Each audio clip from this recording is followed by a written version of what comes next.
ഹിന്ദിയിൽ ബാനർ, മുദ്രാവാക്യം, ചുവന്ന ഷോൾ. എം.വി. ഗോവിന്ദന്റെ ജാഥയ്ക്ക് സ്വീകരണവുമായി അതിഥി തൊഴിലാളികൾ.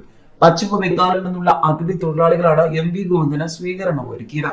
CPM സംസ്ഥാന സെക്രട്ടറി എം.വി. ഗോവിന്ദൻ നയിക്കുന്ന വടക്കൻ മേഖലാ വികസന മുന്നേറ്റ ജാഥയ്ക്ക് സ്വീകരണം നൽകി ഇതര സംസ്ഥാന തൊഴിലാളികൾ. മുഖ്യമന്ത്രി പിണറായി വിജയന്റെ ധർമ്മടം നിയോജക മണ്ഡലത്തിലെ ആദ്യ സ്വീകരണ കേന്ദ്രമായ മമ്പറത്തേക്കുള്ള യാത്രക്കിടെയായിരുന്നു സ്വീകരണം. പശ്ചിമ ബംഗാളിൽ നിന്നുള്ള 200ഓളം അതിഥി തൊഴിലാളികളാണ് CPM സംസ്ഥാന സെക്രട്ടറിയുടെ ജാഥയെ സ്വീകരിക്കാനെത്തിയത്.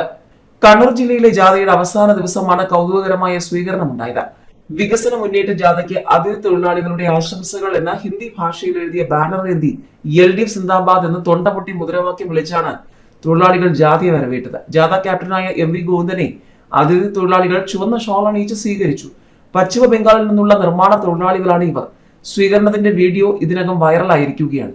ഞായറാഴ്ചയാണ് എം.വി. ഗോവിന്ദൻ നയിക്കുന്ന വടക്കൻ മേഖല വികസന മുന്നേറ്റ ജാഥ കാസർഗോഡ് ജില്ലയിലെ കുമ്പളയിൽ നിന്ന് ആരംഭിച്ചത്. കാസർഗോഡ് ജില്ലയിലെ പ്രയാണം പൂർത്തിയാക്കി ചൊവ്വാഴ്ചയാണ് ജാഥ കണ്ണൂർ ജില്ലയിൽ പ്രവേശിച്ചത്.